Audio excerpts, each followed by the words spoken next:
அஸ்ஸலாமு அலைக்கும் ஃப்ரெண்ட்ஸ். நம்ம இன்னைக்கு ஹில்ஸ்லேருந்து கீழே இறங்குறத பற்றி வீடியோ போட போகிறோம். இப்போது சம்மர் லீவு எல்லாம் ஹில்ஸ் போகலான்னு பிளான் பண்ணியிருப்பீங்க. இந்த வீடியோ முழுக்க பிகினர்ஸ்க்கு மட்டும்தான்.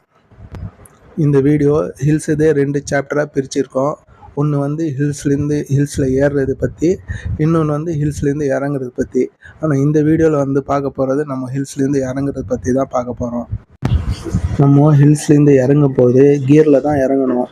சில பேர் நினைப்பாங்க ரோடு ஸ்ட்ரெயிட்டாக இருக்குதுன்னு நினச்சிட்டு நியூட்ரலில் இறங்கலான்னு நினைப்பாங்க. அந்த மாதிரி செய்யக்கூடாது. ஹில்ஸ்லேருந்து இறங்கும்போது நம்ம 3rd கியர் யூஸ் பண்ணலாம். அது எல்லாத்துக்கும் கரெக்டாக இருக்கும். அடுத்தது வண்டிங்க முன்னாடி போகிற வண்டிக்கும் நம்ம வண்டிக்கும் டிஸ்டன்ஸ் வச்சு போங்க. ரொம்ப கிட்ட போகக்கூடாது. கொஞ்சம் டிஸ்டன்ட்டு மெயின்டைன் பண்ணி போங்க.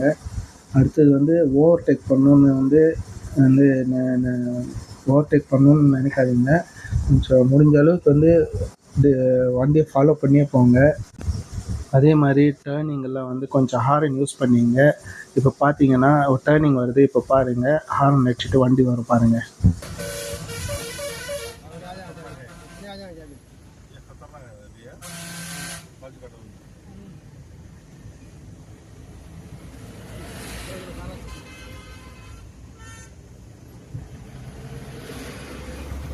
இந்த மாதிரி டேர்னிங்லலாம் மேலே ஏறுற வண்டிக்கு தான் வழி முதல்ல விடணும்.